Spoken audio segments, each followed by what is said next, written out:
여러분 안녕하십니까? 11월 29일 목요일 뉴스투데이 강원입니다. 강원도의회가 내년부터 출생아에게 월 70만 원을 지급하는 육아 기본수당의 예산 편성을 어제 심사했습니다. 하지만 예산을 최종 승인할지 그 여부를 정부 협의 이후로 미루기로 해 논란을 낳고 있습니다. 강화길 기자가 보도합니다. 내년도 강원도 복지 예산을 심의하는 강원도의회 사회문화위원회. 내년 1월 1일부터 출생하는 아이에게 매월 70만 원씩 1년을, 1년 후에는 매월 50만 원씩 3년간 지원하는 육아 기본수당이 쟁점이 됐습니다. 의원들은 현금 지출성 출산 정책의 위험성을 지적하며 폐기를 촉구했습니다. 해남도 마찬가지고 남도, 완도, 창녕 이런 현금 지급형 출산 정책이 모두 실패했어요. 또 실효성과 지속성, 형평성 문제가 꾸준히 제기되고 있다며 좀 더 검토한 뒤 시행에도 늦지 않다고 권고했습니다. 예산이라고 복지 예산이라고 하는 건 한번 만들어져서 가면 이거는 어떻게 잡을 수가 없습니다. 문제는 이 사업을 펴기 위해서는 정부의 승인이 필요한데 강원도는 아직 절차를 이행하지 않았습니다. 이를 의식한 강원도는 예산 심사에 앞서 예산안 편성 협조를 요청하는 공문을 의회에 보냈습니다. 매우 이례적인 일입니다. 오는 30일 보건복지부와 협의를 앞두고 있는데 만약 승인을 받지 못하면 재협의하면 되니까 일단 예산 편성에 협조해달라는 겁니다. 강원도의회는 강원도의 요청을 받아들여 예산안을 심사하되 최종 편성 여부는 오는 12월 3일에 결정하기로 했습니다. 이 역시 전에 없던 일입니다. 이와 관련해 보건복지부는 강원도의 육아 기본수당과 관련해 여전히 검토 중이라고 밝혔습니다. 특히 4년 소요 예산이 4천억 원에서 5천억 원으로 큰 데다 효과가 있을지 지속 가능한지를 따져보고 있다고 덧붙였습니다. 강원도에서도 그 부분에 있어서 충분히 지원 조달 능력이 되고 19년뿐만 아니라 앞으로도 쭉 이 사업이 지속 가능할 수 있는 재정 건전성이 있다 이런 거를 저희한테 충분히 설명을 해야 되겠죠. 이에 따라 효과조차 검증되지 않은 육아수당 예산을 의회의 심의를 거쳐 편성한 뒤 정부 압박수단으로 쓰려는 것 아닌가 하는 의혹마저 일고 있습니다. MBC 뉴스 강화길입니다. 남북 동해선 철도 연결 착공식이 올해 안에 열리게 될 가능성이 점점 높아지고 있습니다. 광복 이후 70여 년 동안 방치됐던 동해선 철도 미건설 구간의 토지 조사도 곧 시작될 예정입니다. 배연환 기자가 보도합니다. 강릉시 주문진읍의 한 마을. 동해선 철도를 놓기 위해 일제시대에 매입된 토지에 주택이 빼곡하게 들어섰습니다. 마을의 도로명 주소도 철도길로 정했습니다. 여기서 내가 사는 지가 한 55년. 여기 전부 철도 부지지. 딴 데로 절로 나가선 기차가 지나가는데 뭐 있는 게 좁지 절로 나가선 저쪽으로 가선. 여기가 역전이란 말이야. 주문진 역전. 한국철도시설공단이 강릉에서 제진까지 동해선 철도 미건설 구간에 토지 조사를 실시할 계획입니다. 공단은 한국국토정보공사와 협약을 맺고 포항에서 고성 제진까지 미건설 구간에 토지를 측량하기로 했습니다. 조사 대상 부지는 8,203필지로 드론과 현지 조사 등을 통해 사용 실태를 확인하게 됩니다. 남북철도 공동조사에 대한 유엔 안보리 제재가 면제되고 연내 남북철도 연결 착공식이 열릴 가능성이 높아지면서 토지 조사 필요성도 커졌습니다. 강릉에서 제진까지 부분은 이제 남북철도하고도 관련이 돼 있죠. 저희가 이제 여기 토지 측량이라든지 해당되는 부분을 측량을 하게 되면 향후에 남북철도 건설에 좀 도움이 될 수도 있을 겁니다.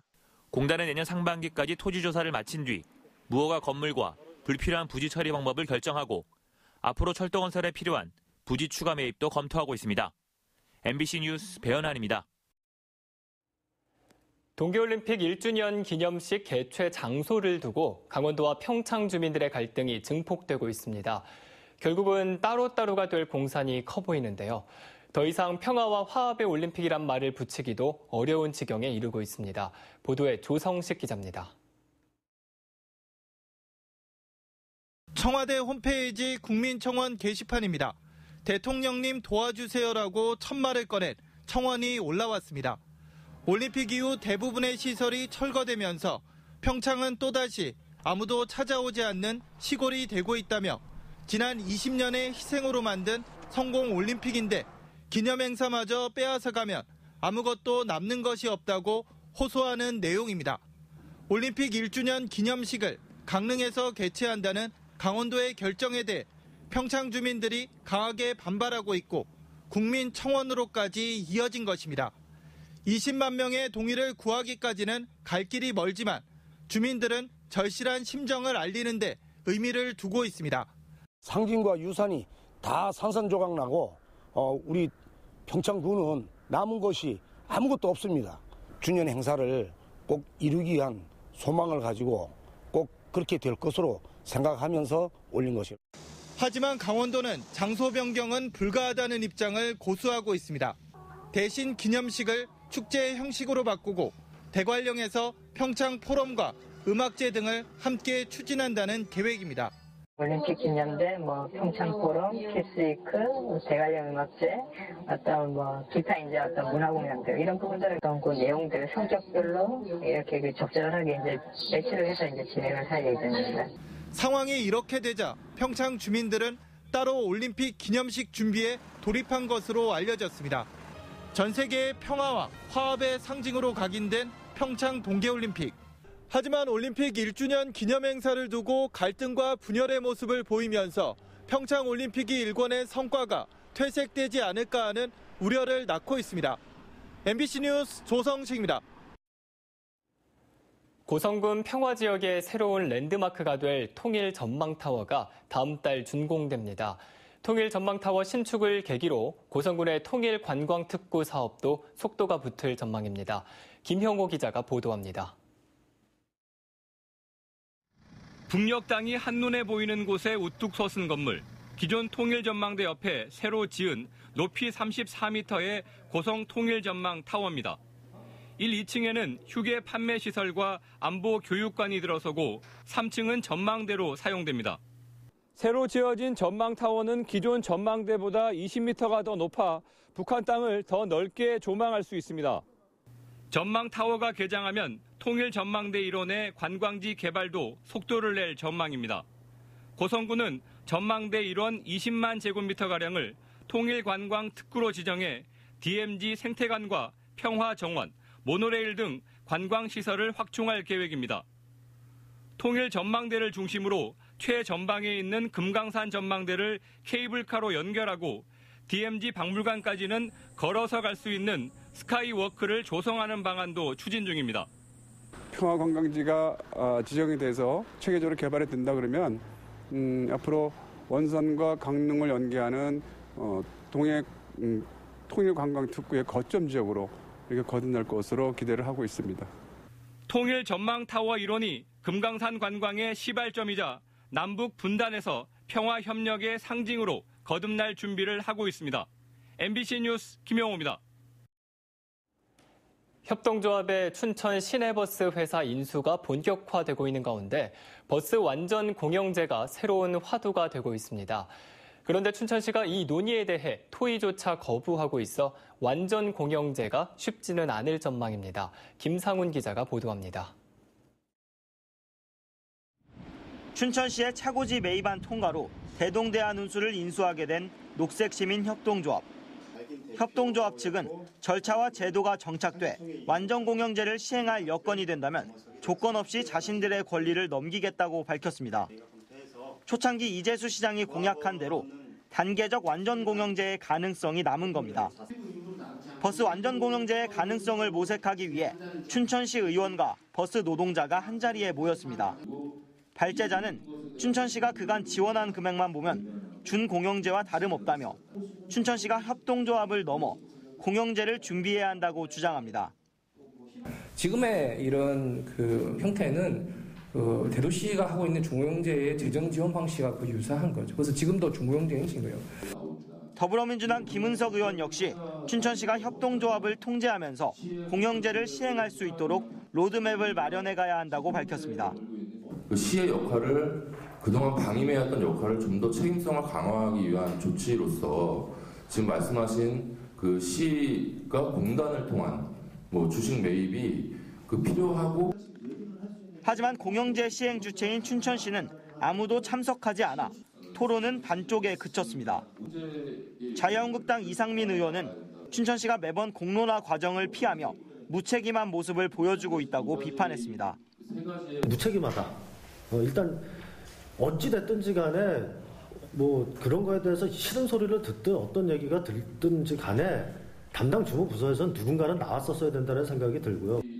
춘천 시내버스 사태는 협동조합의 인수로 일단락되는 분위기입니다. 춘천시가 시내버스 운영 문제에 대해 더욱 투명하고 예측 가능한 로드맵을 제시해야 한다는 여론이 강하게 일고 있습니다. MBC 뉴스 김상훈입니다. 지난 7월 교사가 장애 학생들을 수년간 성폭행한 사건이 드러나 교육청 감사까지 받았던 태백 미래학교가 공립으로 전환됩니다.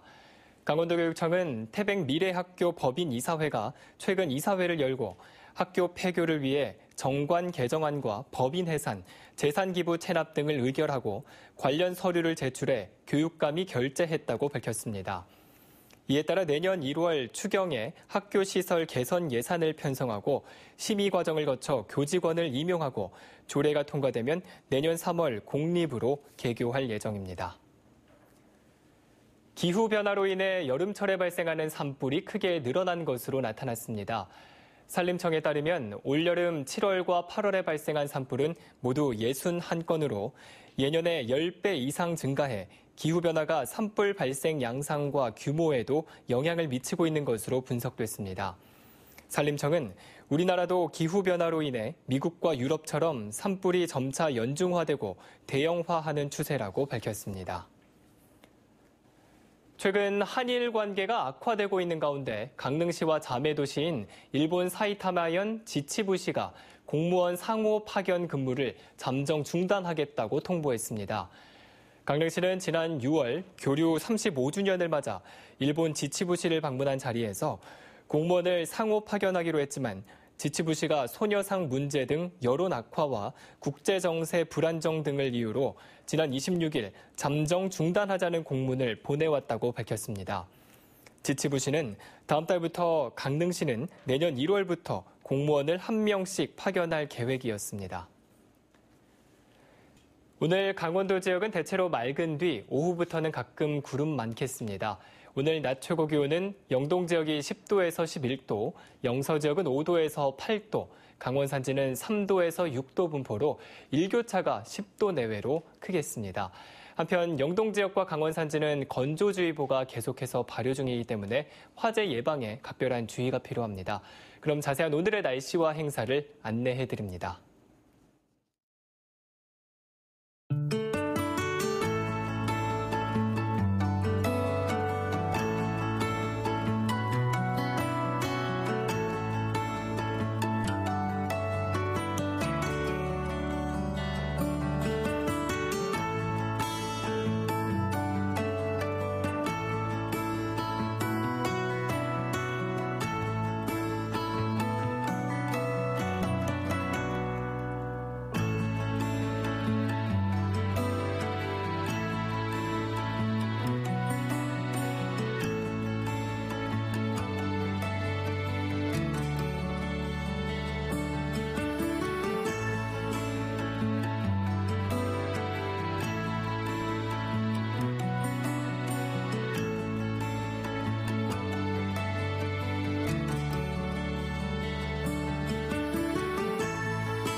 강원도가 정선 알파인 경기장의 복원과 존치 논란을 정면 돌파하기 위해 남북 공동 평화의 숲 조성 방안을 내놨습니다. 강원도는 정선 알파인 경기장에 북강원도 주목과 가리왕산 주목 등 모두 2,018그루의 나무를 심는 가리왕산 생태 복원 사업, 올림픽 생태 평화숲 조성 계획을 마련했습니다. 강원도는 오는 30일로 예정된 산림청 중앙산지관리위원회에서 평화의 숲 조성 계획을 발표할 예정입니다. 한편 강원도는 산림청과 중앙산지관리위원회 개최 일정 연기에 대해서도 논의하고 있습니다. 사업자가 환경영향평가 협의 내용을 지키지 않을 경우 구체적인 경제적 제재가 가능하도록 하는 내용이 담긴 환경영향평가법 시행령이 오늘부터 시행됩니다. 원주지방환경청은 개정된 시행령에 따라 원상복구 명령이 내려지면 과징금 부과 기준이 총 공사비의 3%로 정해졌고 법령 위반 행위에 대한 과태료 부과 기준도 최대 2천만 원에서 5천만 원으로 2.5배 높아진다고 밝혔습니다. 또 환경영향평가협의회에 환경영향평가서 거짓 부실 검토 전문위원회가 구성돼 운영에도 들어갑니다. 화천 지역 중고교 신입생 전원이 무상으로 새 교복을 입을 수 있게 됐습니다. 화천군 의회는 어제 열린 정례회에서 화천군 교복 지원 조례안을 원안 가결했습니다. 이 조례는 중고교에 입학하는 신입생과 1학년 타 지역 전학생 전원에게 부모 소득에 관계없이 동하복 교복 한 벌씩을 지원한다는 내용을 담고 있습니다. 화천군은 신입생 300명의 교복 구입비로 9,450만 원이 들 것으로 예상하고 있습니다. 강원도 특수학교 학생의 19%가량이 산업체와 공공기관 등에서 현장 실습을 하고 있는 것으로 나타났습니다. 강원도 교육청에 따르면 특수학교 고3 졸업생과 전공과 학생 420명 중 학교 도서관과 대형마트 등에서 현장 실습을 하고 있는 학생은 모두 80명으로 19% 수준입니다. 도교육청은 지난해 제주도에서 특성화고 학생이 현장 실습 중 사망한 사고를 계기로 특수학교 학생들의 실습장 안전에도 관심을 기울이고 있다고 밝혔습니다. 강원도교육청 산하 비정규직 노동자들이 잇따라 파업을 선언하고 있습니다. 전국 학교 비정규직 노조 강원지부 소속 청소원들은 어제 도교육청 앞에서 파업 대회를 열고 처우 개선을 요구했습니다. 오늘과 내일은 도교육청 산하 스포츠 강사들이 같은 장소에서 파업 대회를 갖습니다. 노조는 현재 청소원은 월 80만 원, 스포츠 강사는 160만 원의 임금을 받고 있다며 처우 개선 요구에 대한 교육청 답변이 없어 총파업을 진행하게 됐다고 밝혔습니다. 현재 강원도 초등학교 청소원은 600명, 스포츠 강사는 295명에 이르고 있습니다. 춘천시가 시중 전세 가격의 30% 수준인 임대주택 예비 입주자 신청을 받습니다. 이 사업은 취약계층 주거 안정을 위해 LH공사가 도심 내 다가구 등 기존 주택을 사들여 보수한 뒤 저렴하게 임대해주는 사업으로 올해 예비 입주자 신청 대상은 모두 400가구입니다. 신청 자격은 춘천시에 주민등록이 돼 있는 무주택 세대 구성원으로 1, 2순위 자격을 갖추면 됩니다. 신청 기간은 다음 달 10일부터 14일까지로 각 읍면동 주민센터에 신청하면 됩니다. 지난 1968년 지어진 속초시 중앙동의 옛 속초수협 건물이 철거됩니다. 속초시는 옛 속초소 건물을 철거한 뒤 수산사료관과 소공연장을 비롯해 정부 공모사업에 선정된 청년물을 조성할 계획입니다. 이상으로 뉴스투데이 강원을 마칩니다. 고맙습니다.